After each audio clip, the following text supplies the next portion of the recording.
and the Prime Minister of the State of Israel.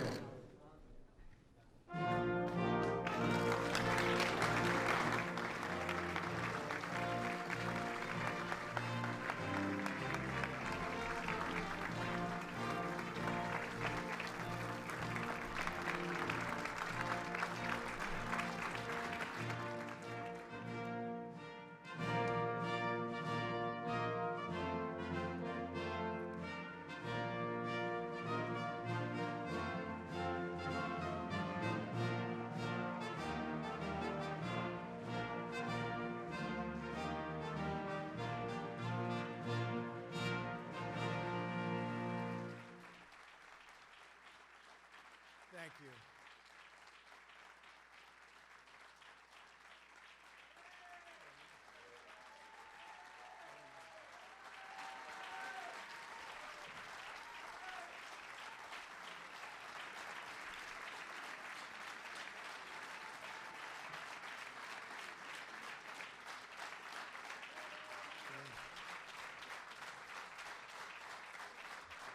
Thank you very much. Thank you. Today, Israel takes a big step towards peace.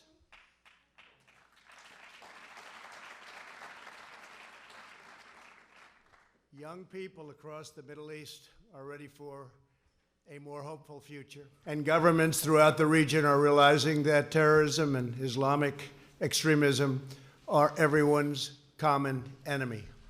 Yesterday, I had the pleasure of meeting with both the Prime Minister of Israel and a man that's working very hard to become the Prime Minister of Israel in the longest-running election of all time, Benny Gantz of the Blue and White Party.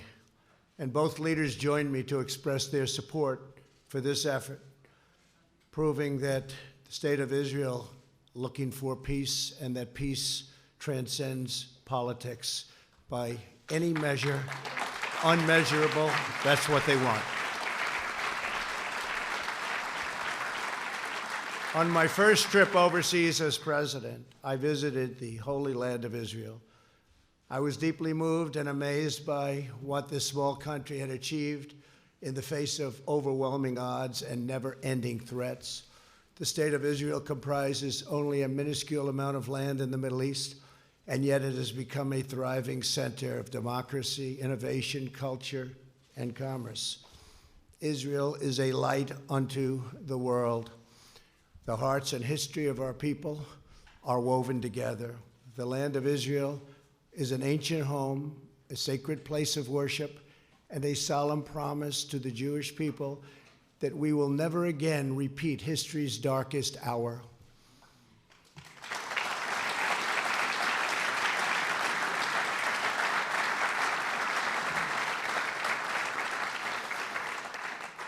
During my trip to Israel, I also met with Palestinian President Abbas in Bethlehem.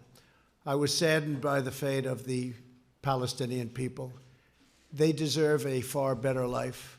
They deserve the chance to achieve their extraordinary potential. Palestinians have been trapped in a cycle of terrorism, poverty, and violence, exploited by those seeking to use them as pawns to advance terrorism and extremism. I returned from my visit determined to find a constructive path, and it's got to be a very powerful path forward in the Israeli-Palestinian conflict. To further this effort, I also met with President Abbas at the White House. Forging peace between Israelis and Palestinians may be the most difficult challenge of all. All prior administrations from President Lyndon Johnson have tried and bitterly failed. But I was not elected to do small things or shy away from big problems.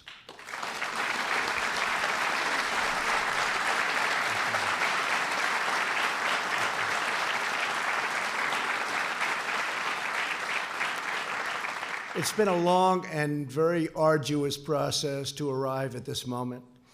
On Sunday, I delivered to Prime Minister Netanyahu my vision for peace, prosperity, and a brighter future for the Israelis and Palestinians.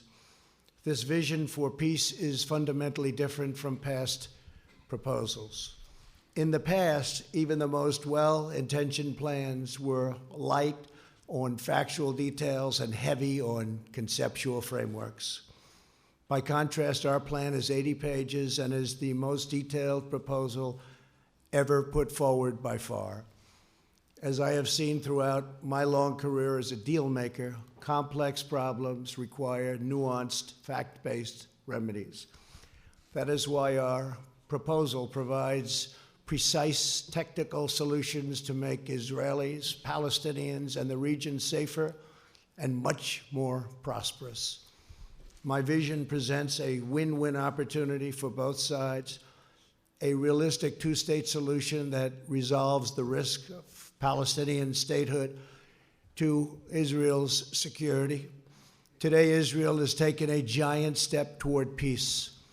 Yesterday, Prime Minister Netanyahu informed me that he is willing to endorse the vision as the basis for direct negotiations, and I will say the general also endorsed, and very strongly, with the Palestinians, a historic breakthrough. And likewise, we have really a situation having to do with a race that is taking place right now. It will end, and we have the support, and it's very important to say this, of both parties and almost all people in Israel. They want peace, and they want peace badly.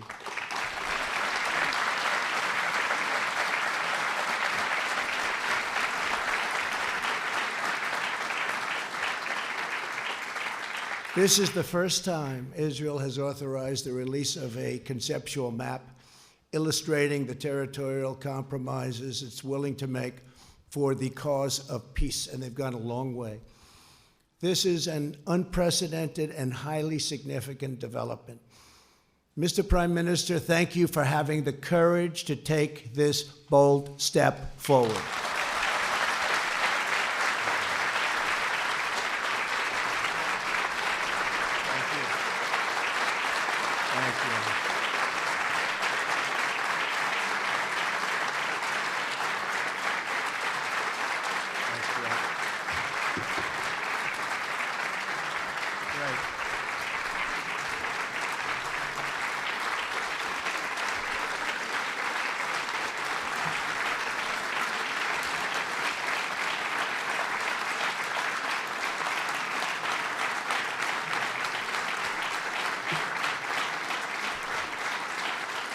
And Bibi, we have a lot of powerful people in this room, a lot of the people that can help make it work. So that's quite a thunderous applause.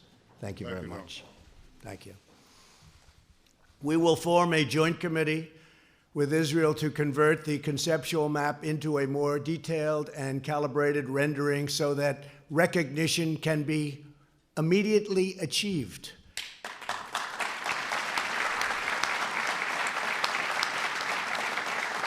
We will also work to create a contiguous territory within the future Palestinian state for when the conditions for statehood are met, including the firm rejection of terrorism.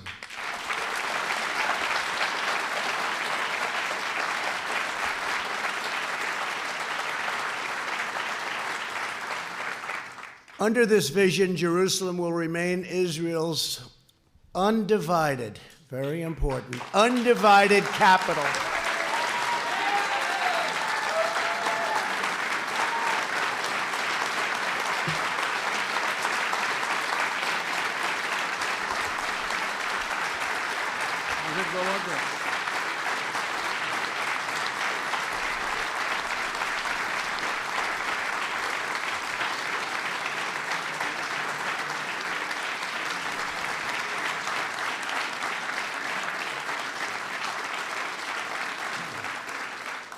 But that's no big deal, because I've already done that for you, right? We've already done that, but that's okay. It's going to remain that way. And the United States will recognize Israeli sovereignty over the territory that my vision provides to be part of the state of Israel. Very important. And crucially, the proposed transition to a two-state solution will present no incremental security risk to the state of Israel whatsoever. We will not allow a return to the days of bloodshed, bus bombings, nightclub attacks, and relentless terror. Won't be allowed. Peace requires compromise, but we will never ask Israel to compromise its security. Can't do that.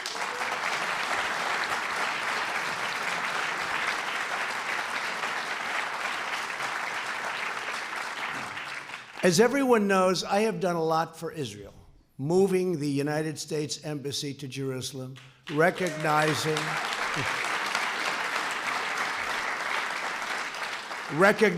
the Golan Heights,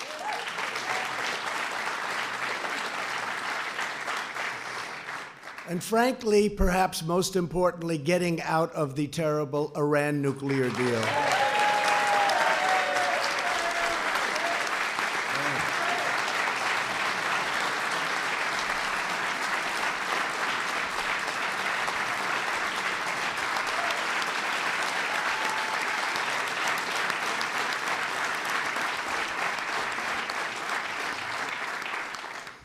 There's a lot of spirit in this room.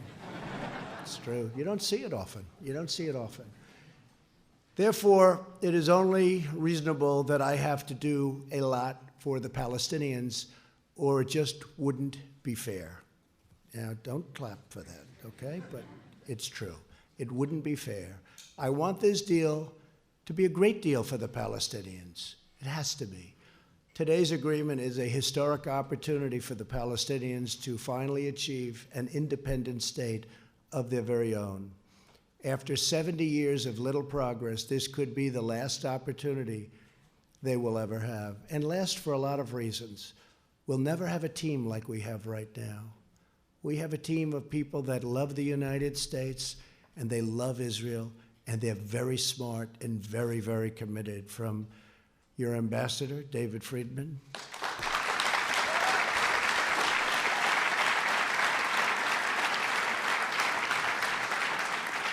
to Jason and Avi and Jared,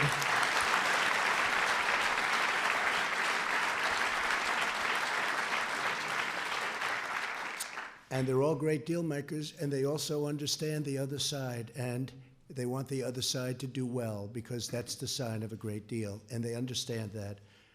And I just appreciate all of the hard work you put in, and so many of your other friends, and of course our great Secretary of State, Mike Pompeo. Whoa.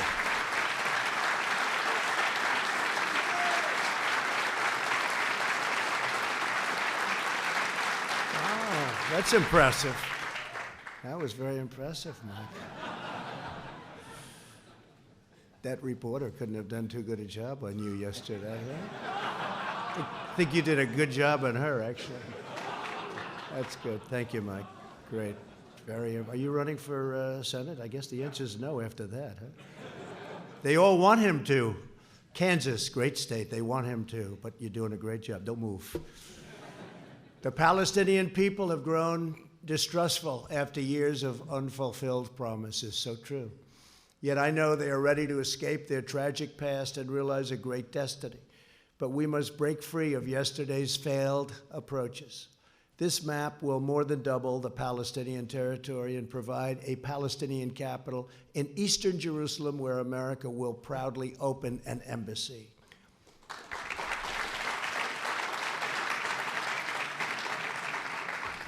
No Palestinians or Israelis will be uprooted from their homes.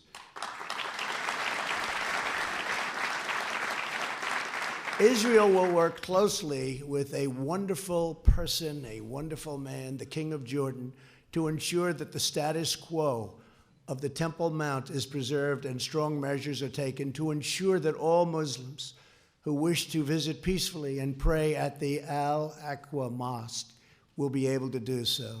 This is a major statement. This is of major importance. And at the same time, our vision will deliver massive commercial investment of $50 billion into the new Palestinian state. You have many, many countries that want to partake in this.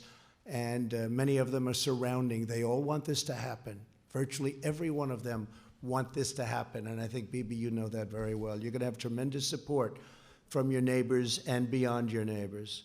Over the next 10 years, if executed well, 1 million great new Palestinian jobs will be created.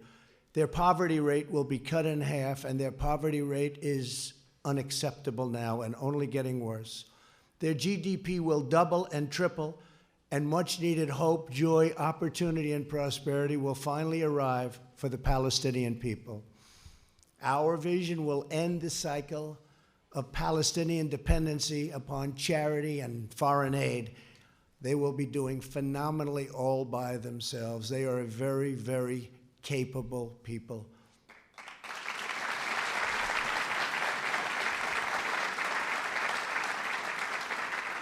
And we will help by empowering the Palestinians to thrive on their own.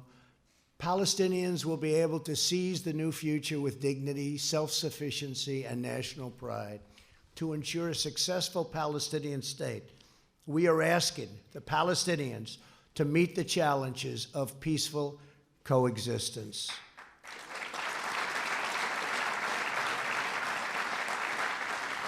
This includes adopting basic laws enshrining human rights, protecting against financial and political corruption, stopping the malign activities of Hamas, Islamic Jihad, and other enemies of peace, ending the incitement of hatred against Israel, so important, and permanently halting the financial compensation to terrorists.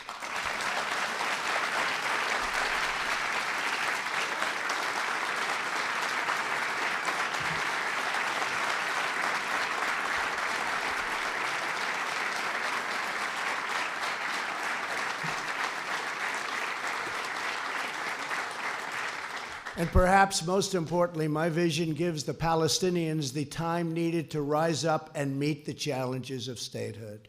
I sent a letter today to President Abbas.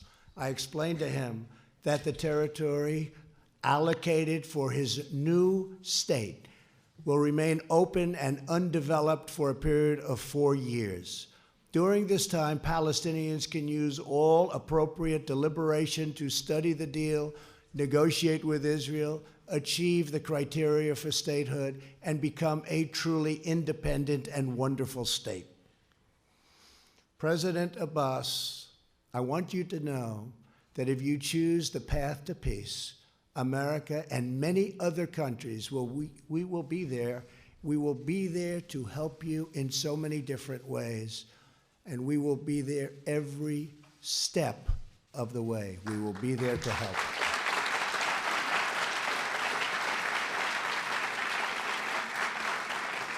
In other words, for the first time in many, many decades, I can say, it will work. It's going to work. If they do this, it will work. Your response to this historic opportunity will show the world to what extent you are ready to lead the Palestinian people to statehood. The Middle East is changing rapidly. On my first trip aboard as president, I traveled to Saudi Arabia to discuss our shared priorities with the 54 leaders of the Muslim and Arab countries. I made clear that all civilized nations share the same goals, stamping out extremism, creating opportunity for the region's youth, and we have to take care of the region's youth. The region's youth is growing up with no hope. We have to take care of the region's youth and existing in harmony with one's neighbors. Since that time, immense progress has been made. A growing number of nations have taken strong stands against terrorism and radicalization. You see it. Thanks to the courage of U.S. forces, the ISIS territorial caliphate, 100%, not 95%, not 99 or any other percent, 100% of the caliphate, ISIS, is destroyed, and its savage leader, al-Baghdadi, is now dead.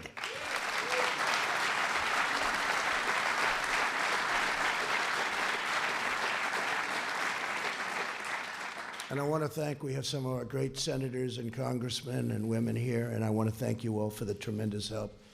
Thank you very much, Jim, Ted, everybody, Steve. Our leader, thank you. Mark, thank you. Great people. These are great people. They work so hard and they love this country. The Iranian regime is isolated and weakened greatly. We eliminated Qasem Soleimani, the world's top terrorist.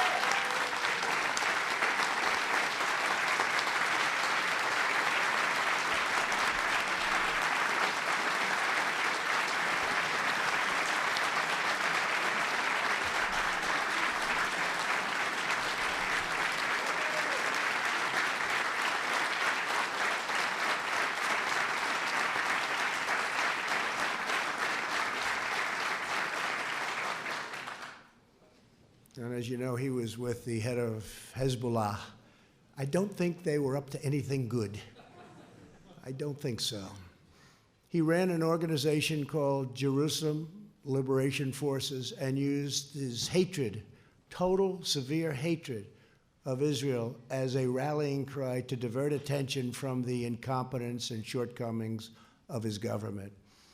He falsely promoted the sinister notion that a free Jerusalem, we must really be at war with Israel.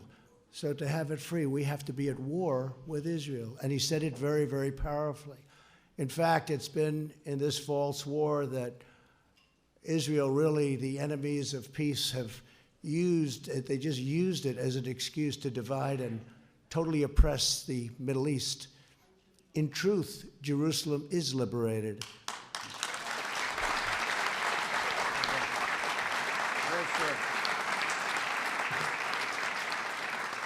Jerusalem is a safe, open, democratic city that welcomes people of all faiths and all places. It is time for the Muslim world to fix the mistake it made in 1948 when it chose to attack instead of recognize the new state of Israel. It's time.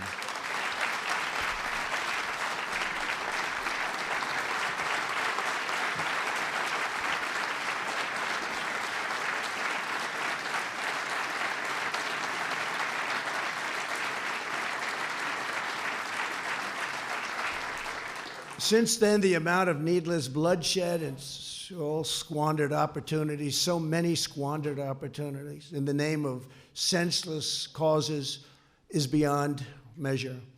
The Palestinians have been the primary pawn in this regional adventurism, and it's time for this sad chapter in history to end quickly, end now. It's never too late for courageous leaders to set a new course, to pursue what is right, to change the future only for the better. America is prepared to work with all parties on our vision. So many other countries are willing, ready, and able to work with us. I've spoken to many of them. I cannot believe the amount of support this morning has. I cannot believe it. I have been called by leaders, Boris called, so many called, and they're all saying whatever we can do to help. They all want to see it happen.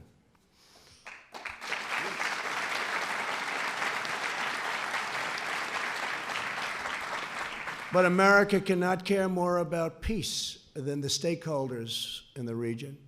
There are many Muslims who never visited Al-Aqsa, and many Christians and Jews who never visited the holy sites in the West Bank described so vividly in the Bible.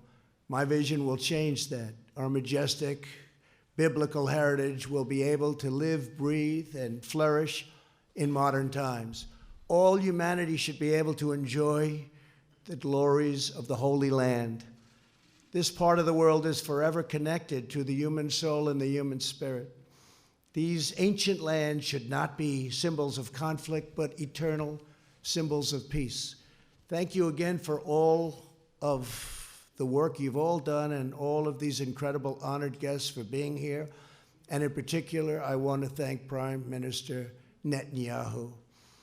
I also want to thank Oman, Bahrain, and the United Arab Emirates for the incredible work they've done, helping us with so much and sending their ambassadors to be with us today. Thank you very much for being here.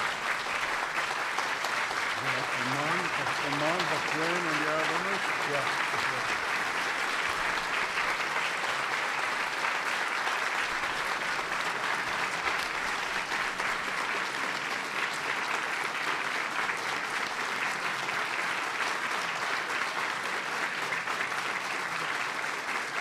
Thank you very much. Thank you very much. Please give our regards. America's partnerships in the region have never been greater, and our alliance with the State of Israel has never, ever been stronger than it is today.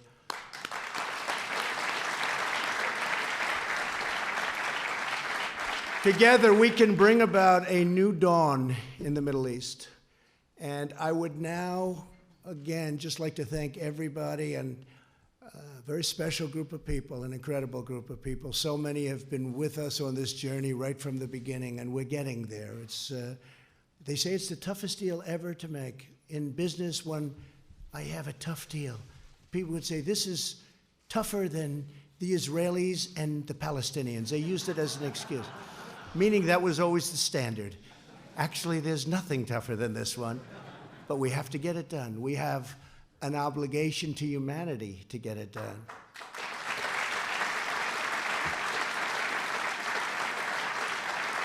So I would now like to introduce the Prime Minister of Israel, who's worked so hard on this, Benjamin Netanyahu. Thank you. Great speech. Thank you.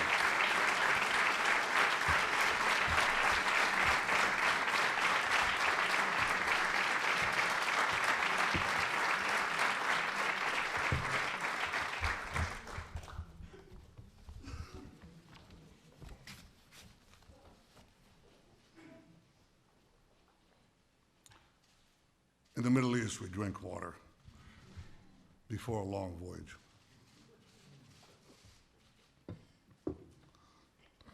This is an extraordinary voyage. President Trump, Donald, I'm honored to be here today along with my wife, Sarah, Minister Yariv Levin, Ambassador Ron Dermer. Ron, thank you for everything you've been doing.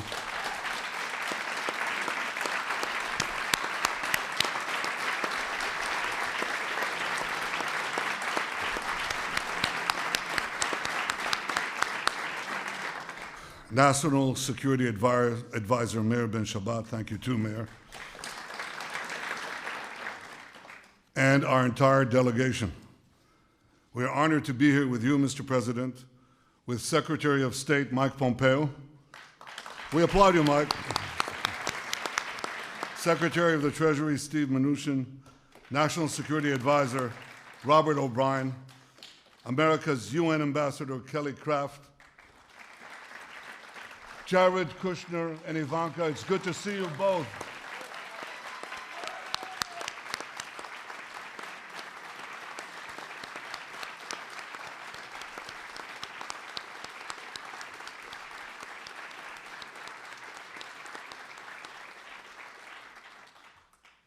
It's good to see the unfailingly energetic and optimistic Ambassador David Friedman, Jason Greenblatt,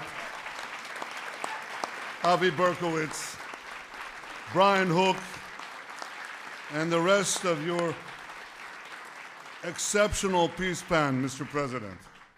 It's good to be here with the other distinguished ladies and gentlemen of your administration, with senators and members of Congress who are Israel's greatest friends on Capitol Hill. Thank you.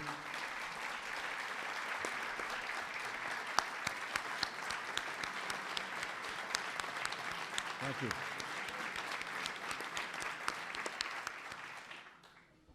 With the ambassadors of the United Arab Emirates, Bahrain, and Oman, what a pleasure to see you here, and what a sign it portends. I was going to say of the future, what a sign it portends of the present.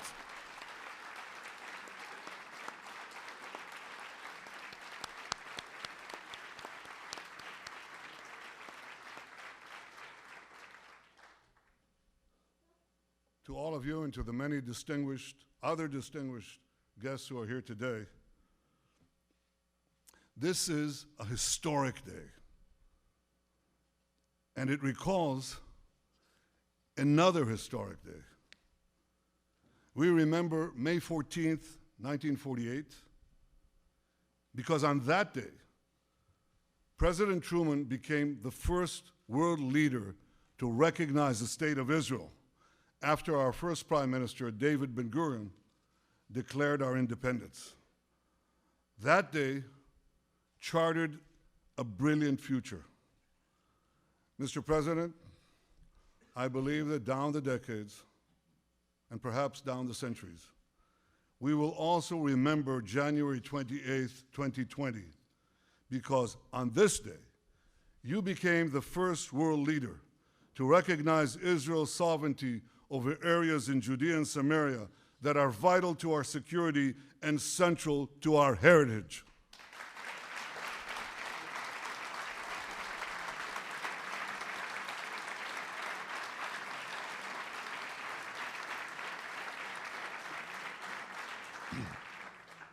And on this day, you too have charted a brilliant future for Israelis, Palestinians, and the region by presenting a realistic path to a durable peace.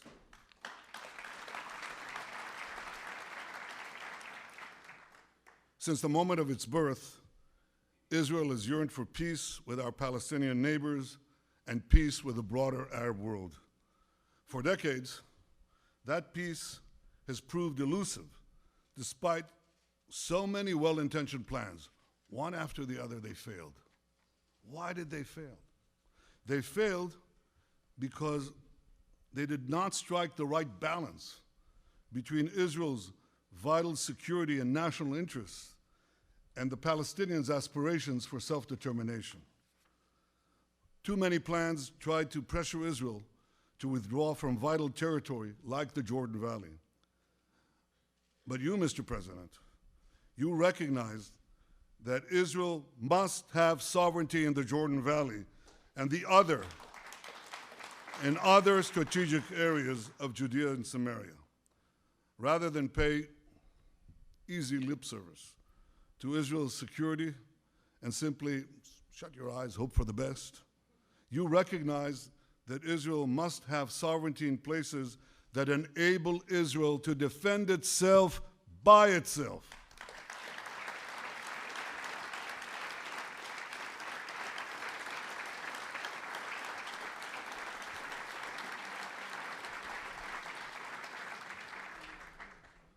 For too long, far too long, the very heart of the land of Israel, where our patriarchs prayed, our prophets preached, and our kings ruled, has been outrageously branded as illegally occupied territory. Well, today, Mr. President, you are puncturing this big lie.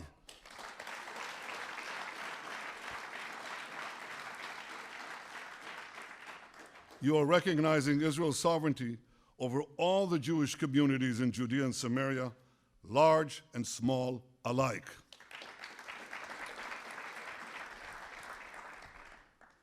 These, as the distinguished pastors who are here know very well, these are places inscribed in the pages of the Bible. These are places carved into the bedrock of our common civilization. The sacred tomb in Hebron, where the fathers and mothers of the Jewish people are buried. Bet El, where Jacob dreamed of a ladder ascending to the heavens. Shiloh, where the Ark of the Covenant that held the 10 Commandments for centuries. That's what happened in Shiloh. Thanks to you, Mr. President, these areas and so many others that for millennia have been etched in the soul of the Jewish people and have fired the imaginations of millions of people around the world and across the world. These areas will now be recognized by the United States as a permanent part of the Jewish state.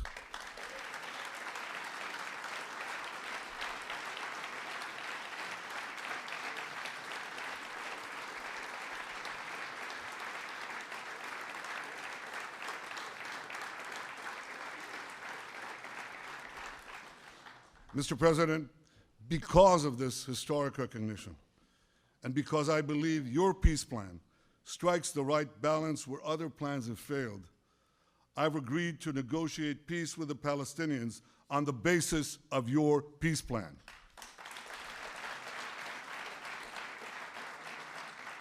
It's a great plan for Israel.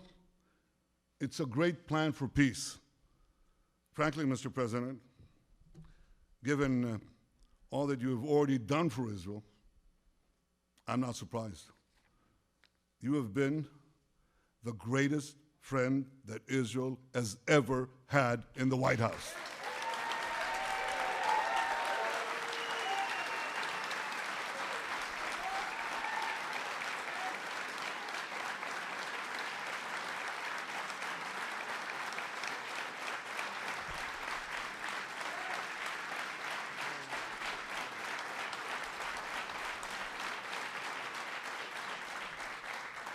Frankly, though we've had some great, outstanding friends in these halls, it's not even close.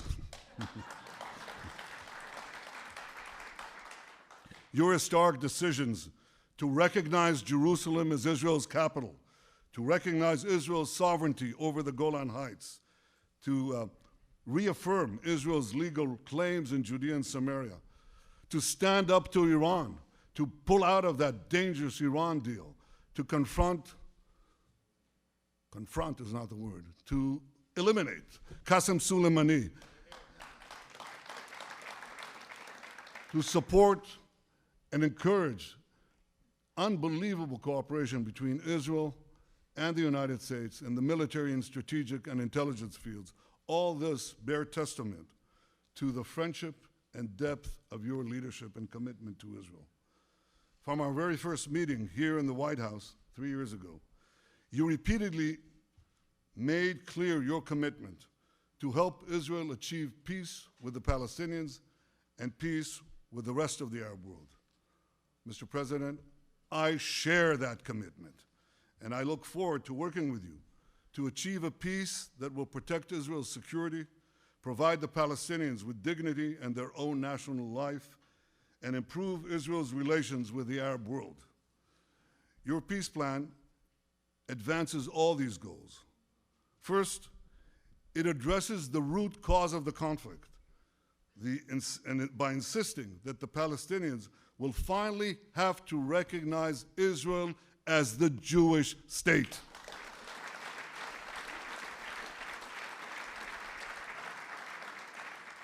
Second, it stipulates that Israel will retain security control in the entire area west of the Jordan River, thereby giving Israel a permanent eastern border to defend ourselves across our longest border. This is something we've longed to have. We now have such a recognized boundary. Third, your plan calls for Hamas to be disarmed and for Gaza to be demilitarized.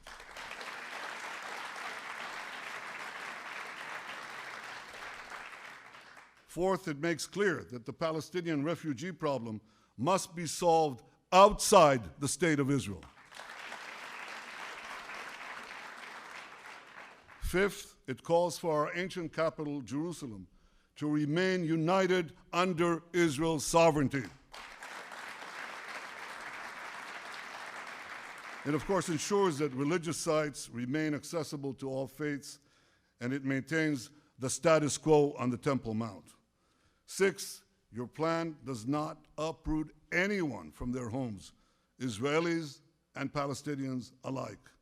Instead, it proposes innovative solutions whereby Israelis will be connected to Israel and whereby Palestinians will also be connected to one another. That helps if you have these real estate people, you know. They can come up with things normal human beings don't think about, and they have. Mr. President, Israel wants the Palestinians to have a better life. We want them to have a future of national dignity, prosperity, and hope. Your peace plan offers the Palestinians such a future. Your peace plan offers the Palestinians a pathway to a future state. I know that it may take them a very long time to reach the end of that path. It may even take them a very long time to get to the beginning of that path. But if the Palestinians are genuinely prepared to take that path, if they're genuinely prepared to make peace with the Jewish state, and if they agree to abide by all the conditions you have put forward in your plan, Israel will be there. Israel will be prepared to negotiate peace right away.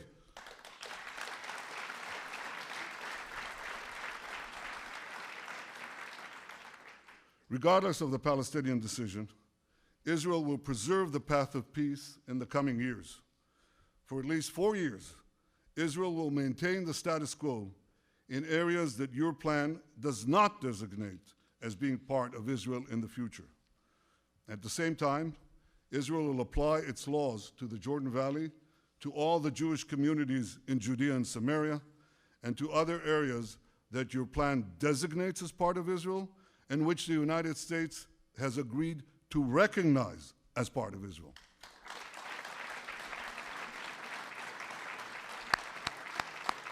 I like that.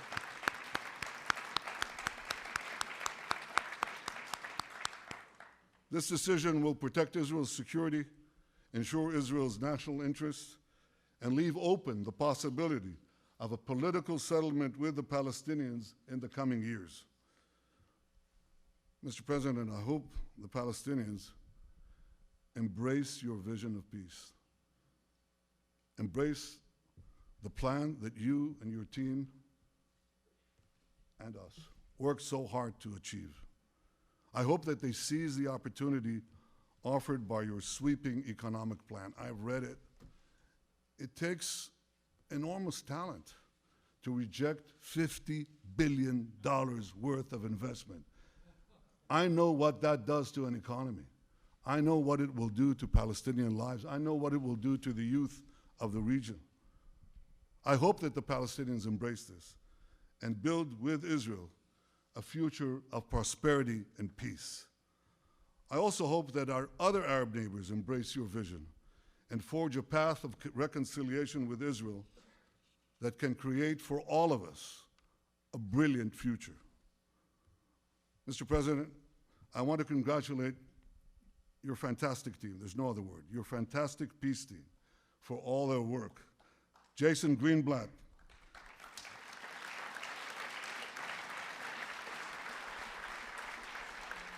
thank you, Jason, for the terrific job you did as America's peace envoy for nearly 3 years. Avi Berkowitz, thank you for stepping out. Thank you, Avi, for stepping out from your important behind-the-scenes role and ably working in those past few months to get this plan done. Ambassador David Friedman, thank you, David.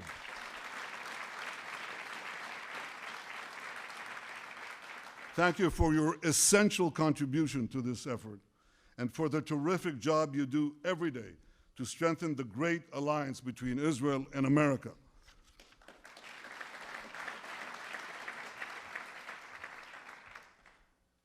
And Jared Kushner, without your wisdom, your persistence, your resolve, this day would have never come.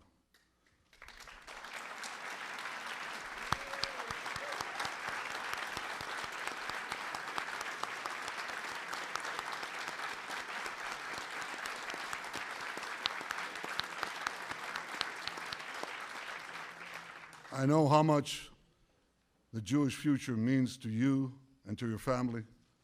Well, Jared, today you have helped secure that future.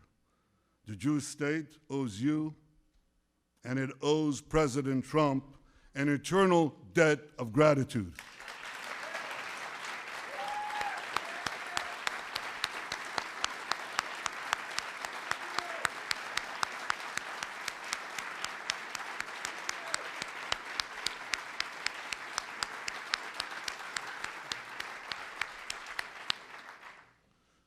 Mr. President, On that historic day of May 14th, 1948, both David Ben-Gurion and President Truman had a fateful decision to make. Many argued that Ben-Gurion should not declare Israel's independence. Many argued that President Truman should not recognize the Jewish state. But both leaders understood the magnitude of the hour. They seized the moment and they changed history. Like you, Mr. President, I understand the magnitude of this moment. With you, Mr. President, I'm prepared to seize the moment and change history. I know that there'll be opposition. There's always opposition. I know there'll be many obstacles along the way, much criticism. But we have an old Jewish saying, if not now, when? And if not us, who? Im lo achshav, matai, im lo anachnu, az mi? Mr. President, your deal of the century is the opportunity of the century. And rest assured, Israel will not miss this opportunity. Mr. President, Donald, Israel is blessed to have your friendship and your powerful leadership, and Israel is blessed to have the friendship of the greatest power on earth, the United States of America. May God bless America, may God bless Israel, and may God bless us all with security, prosperity, and peace. Thank you.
Oh, maybe they're just more on this side. Okay. I thought I only saw a couple of them.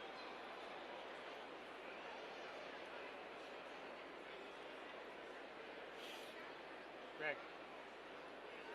Greg. The caster's down there.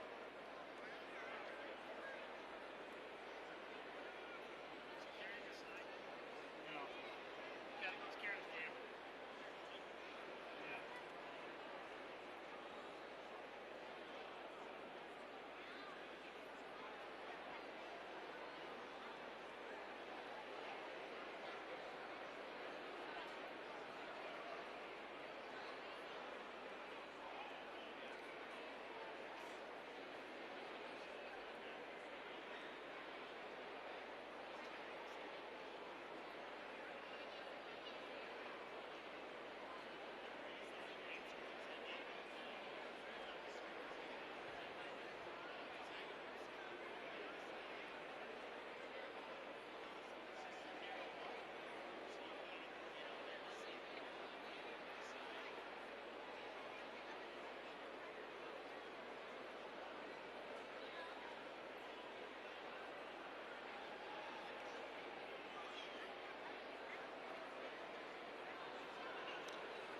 We thank everyone for their patience, and once again, we ask for your gracious attention as we welcome La Casa de Esperanza as they entertain us with Aztec drumming and dance.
We now ask that you please rise and remove your hats as Michaela Harris of Mesmer Catholic Schools leads us through our Pledge of Allegiance.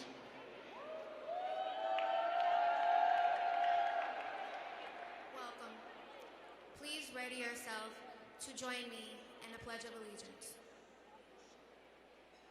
I pledge of allegiance to the flag of the United States of America and to the republic for which it stands, one nation, under God, indivisible, with liberty and justice for all.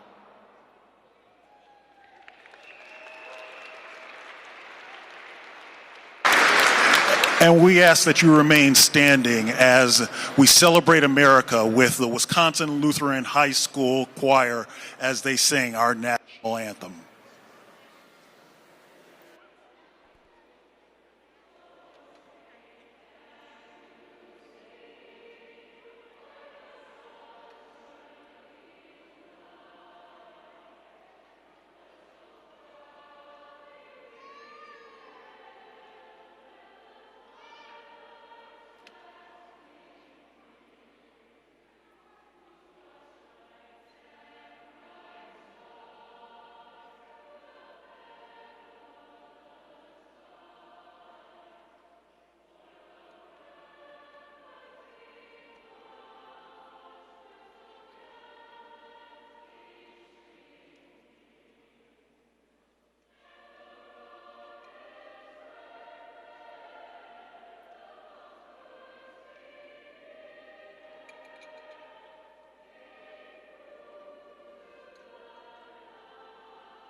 Ladies and gentlemen, please welcome Senate Majority Leader Scott Fitzgerald.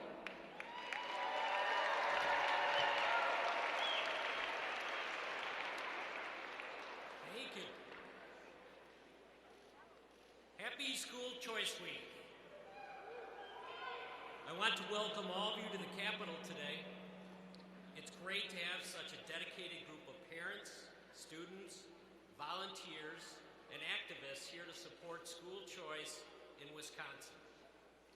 I also want to take time to recognize Wisconsin Governor Tommy Thompson, who is here today. Governor Thompson.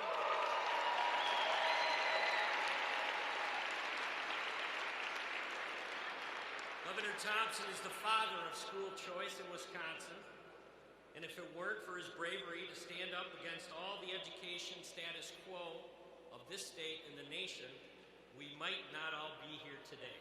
So thank you, Tommy.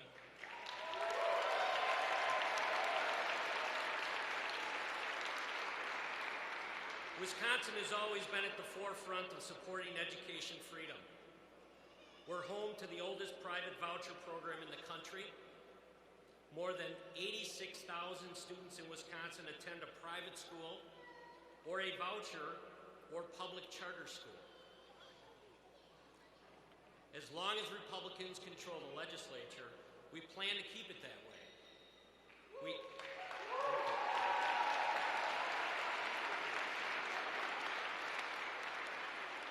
We were able to end the yearly battles with the Democrats over who could use school choice by expanding it statewide. Whether or not you receive a quality education should not depend on your zip code. Thank you. Look.